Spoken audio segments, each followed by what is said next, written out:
Hello.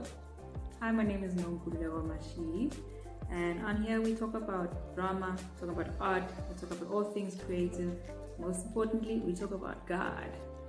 Thank you for coming to my channel. Like and subscribe down below. Hello. It's beautiful. It's a beautiful morning. Got a lot of fun things to do.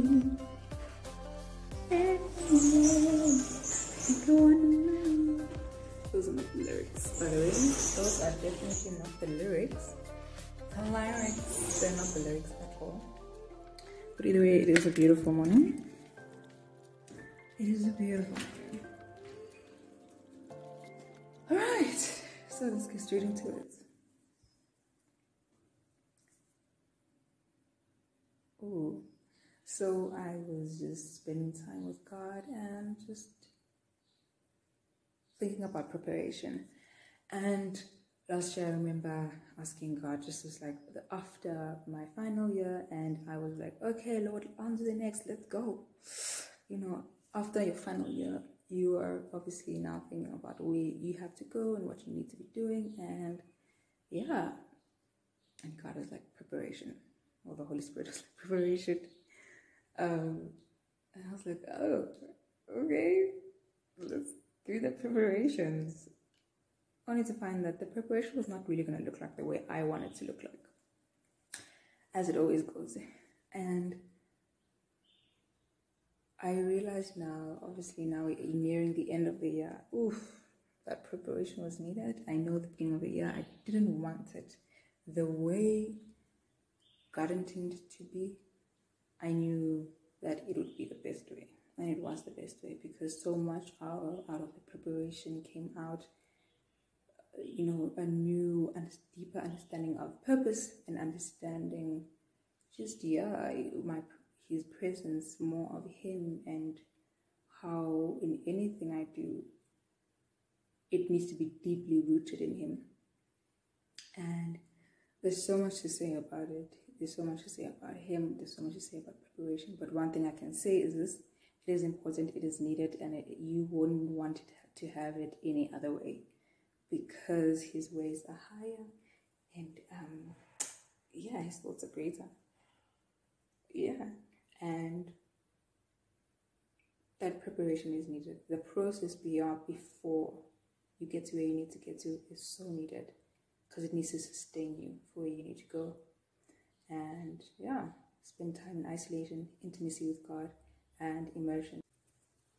So today I will be releasing some content, and then I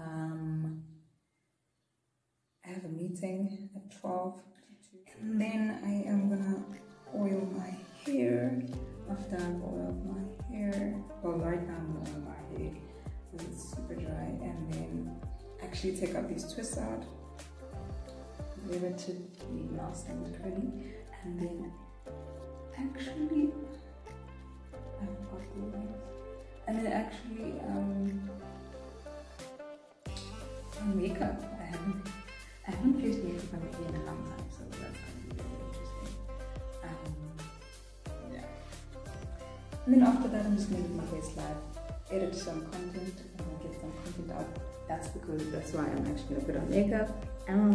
So I'm gonna get some content out, as well as sort out some stuff for some exciting projects. But yeah, I don't know if you follow me, you'll know that there is a show that I have produced. It's called Art and Blast, and basically Art and Blast is a project that unites artists and gets them exposed. Yes, so it's a really cool concept what happens is artists from different mediums, so we get drama, music, dance, poetry, all in one scene. And so what happens is, me as a producer, I give them a theme, and they get to be inspired by the theme, but at the same time get inspired by what each of them are doing. So if I'm the drama, or if I'm a musician, I have to be inspired by the theme as well as what the painter's doing. Yeah. You can see I am all glammed up, sort of. Well, yeah, this top, and I'm not really wearing anything, but I'm wearing simple jeans. I don't know if you can see. Anyways, yeah, so I'm all glammed up for content, and then as I'm also recording for Art on Blast, one of some footage. Okay, let me show you how I look. Real quick, let me show you what I'm wearing. Obviously, my famous, I always wear this necklace. I actually got it all the way at Grahamstown. Anyway, so I'm wearing this.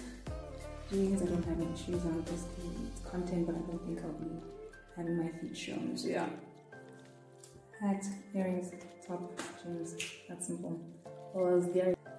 Yeah, so I'll be shooting some footage for today.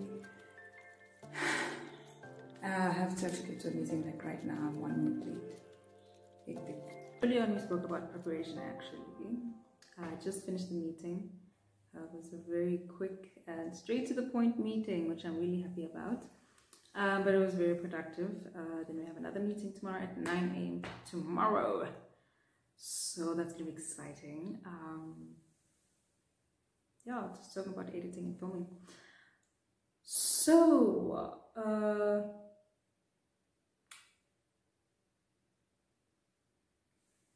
I think just thinking about just purpose and preparation. Yeah, just thinking of that concept of preparation, how I've been reflecting on over these past few years, how I've been serving in church, and sometimes you ask yourself, why am I serving in church? Like, I knew why I was serving in church. Wait, I knew why I was serving in church, but I think for me it was also the specific team that I was serving in.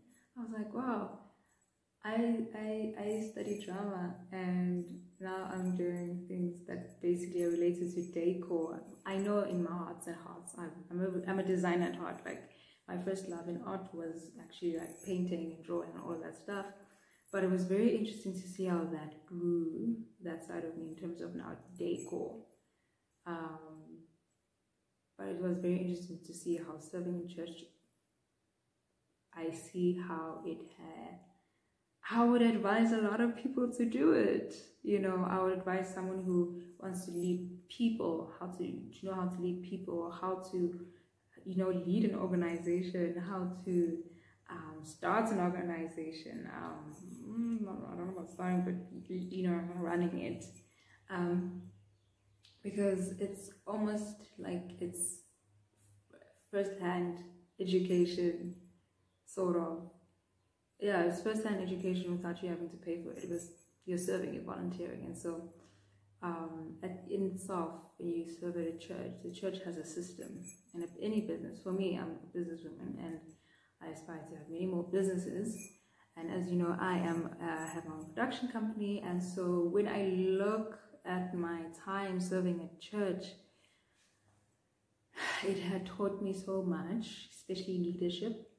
It was crazy because what I was failing to do at church, not even failing to do at church, but in leadership, some of my mistakes I made at church, I would use all that I learned from church and I'd actually apply it into my craft, which was directing as well as acting.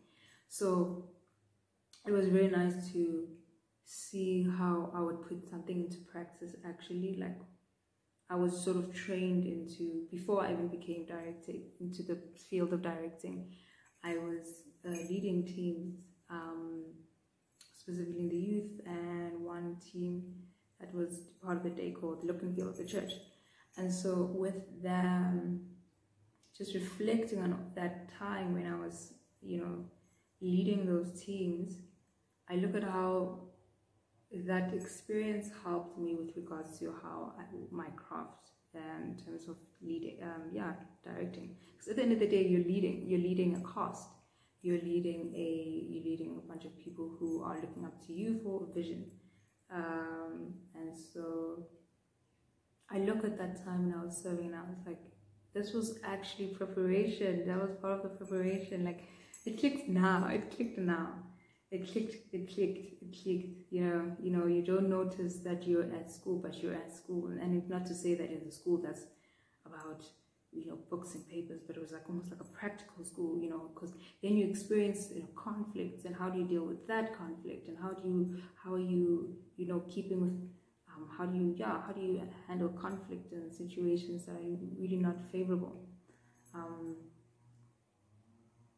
So I would say preparation is key for anything, and allow God to do the preparation inside of you, just to allow the preparation process to happen inside of you.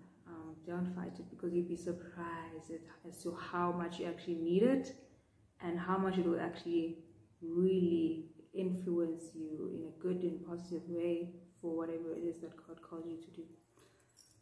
So yes, right now I'll just be editing now.